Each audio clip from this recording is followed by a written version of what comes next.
నేను ఒక వ్యక్తి గురించి మాట్లాడాలి మీ ముందుకు కూర్చొని. మీరు ఫిల్మ్ కోర్స్ చేశారు.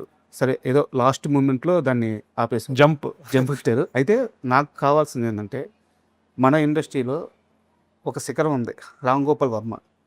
ఆ ఫిల్మ్ కోర్స్‌లో మీరు అన్ని సంవత్సరాలు నేర్చుకోలేనిది, ఈయన సినిమాల్లో టక్కున ఒక సీన్‌లో చూసి పట్టుకున్నది, ఏదన్నా ఒక చిన్న లెసన్ గాని, మూమెంట్ గాని, ఇది పుస్తకాల్లో చెప్పేది కాదు, వర్మ మాత్రమే చేయగలిగే మ్యాజిక్ గాని, మీకు అనిపించిన ఒక షాట్ గాని, ఒక ఐడియా గాని ఏమన్నా ఉందా? సత్య ఫిలిం అండి. ఓకే. బీకు మాత్రే ఇంట్రడక్షన్. ఓకే. ఇలా కూర్చొని ఇంటి లివింగ్ రూమ్లో కూర్చోను, అవును. చైర్‌లో చైర్లో కూర్చొని ఇలా ఫోన్ ఇలా మాట్లాడుతున్నాడు. వెనకాల పిల్లలు పరిగెడుతున్నారు. ఫ్రంట్ కార్టూన్ ఏదో న్యూస్ ఛానల్ ఏదో నడుస్తుంది టీవీలో. ఈయనేమో 2 కోట్లు ఇవ్వద్దని చంపి అని ఇలా మాట్లాడుతున్నాడు.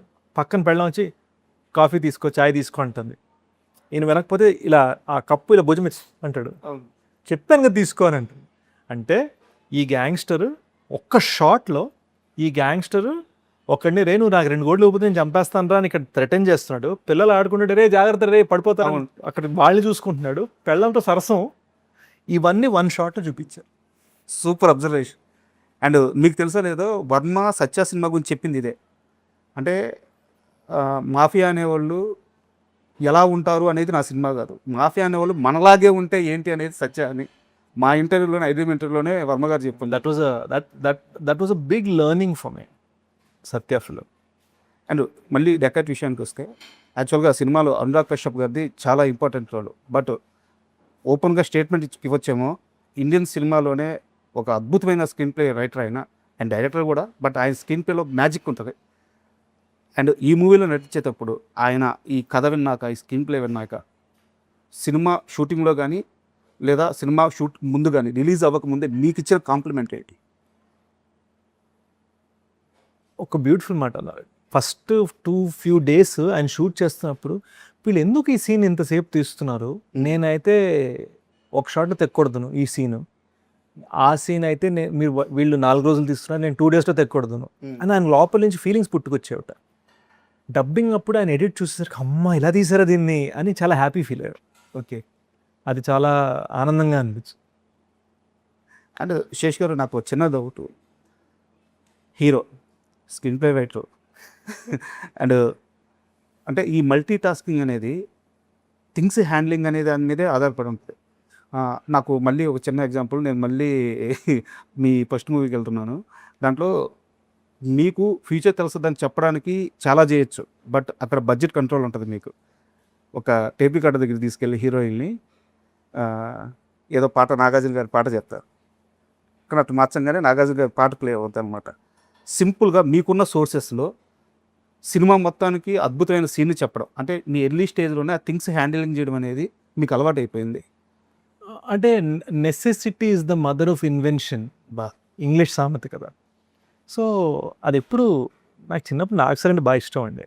సో మీరు చెప్తుంది కర్మ సినిమాలో సీన్, అండ్ ఇక్కడ కనిపెట్టరు వాళ్ళు. ఒక్కటి ఏంటంటే, హీరోగా నా కెరీర్ని నిలబెట్టుకోవడానికి కోసం నేను చేస్తున్న టాస్క్స్ ఇవి. సో నేను దీన్ని మల్టీ టాస్కింగ్గా భావించను. ఒక హీరోగా నేను ఒక విగ్రహం కట్టుకుంటున్నాను, ఆ విగ్రహాన్ని నిలబెట్టే స్టేజ్, ఆ స్టేజ్, ఆ ప్లాట్ఫామ్ అన్నది ఈ మల్టీ టాస్కింగ్. అక్కడి నుంచి, అంటే మీరు చెప్పిన ఆ స్టేజ్ నుంచి ఈరోజు ఒక లగ్జరీ వచ్చింది మీకు సినిమా మేకింగ్లో. శేష్ అడిగినంత బడ్జెట్ ఇవ్వచ్చు, కళ్ళు మూసుకొని ఇవ్వచ్చు, శేషుని కళ్ళు మూసుకొని నమ్మవచ్చు. అది ఒక లగ్జరీ అనుకోవచ్చు. సో అక్కడి నుంచి ఇక్కడ దాకా ప్రయాణం ఏమనిపిస్తుంది? డెకాయిట్ మీకు ఇచ్చిన ఆ కాన్ఫిడెన్స్ ఏంటి? టేక్ డెకాయిట్ 65 crores మనం within 1 week OTT and box office ద్వారా ప్రొడ్యూసర్ని సేఫ్ చేయగలము, కొన్న వాళ్ళందరినీ ఆర్థికంగా సేఫ్ చేయగలము అన్న కాన్ఫిడెన్స్ అది చాలా గొప్ప విషయం. నాకు తెలిసి చాలామంది దాన్ని హ్యూజ్ పిఆర్ బ్లాస్ట్గా చేద్దును, నాకు అది చేయడం రాదు. ఎందుకంటే నేను ఎక్కువ దాని మీదే వెళ్ళానంటే క్రియేటివిటీని వదులుకుంటున్నానన్న ఫీలింగ్ వస్తుంది. నా ఉద్దేశం అది కాదు. కానీ నేను ఎప్పుడు ప్రొడ్యూసర్స్ యాక్టర్ని. ఎందుకంటే నేను నా ఫస్ట్ 2 films నేను ప్రొడ్యూస్ చేసుకొని మార్నింగ్ షో నుంచి మ్యాట్నీ షో లోపల అయ్యేలోపు నా సినిమాని తీసేయడం జరిగింది. సో పోస్టర్ ఖర్చులు కూడా రాకపోవడం అంటే ఏంటో నాకు తెలుసు. So I'm a producer first నా మైండ్లో వీటన్నిటికన్నా ముందు. సో ప్రొడ్యూసర్ని సేవ్ చేయటం నాకు ఎంత ముఖ్యం అనేది ఒక బ్యూటిఫుల్ కాన్ఫిడెన్స్ ఇచ్చింది సర్కట్.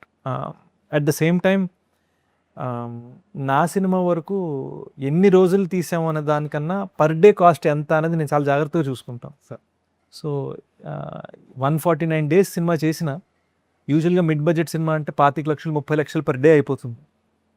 మంది 10-12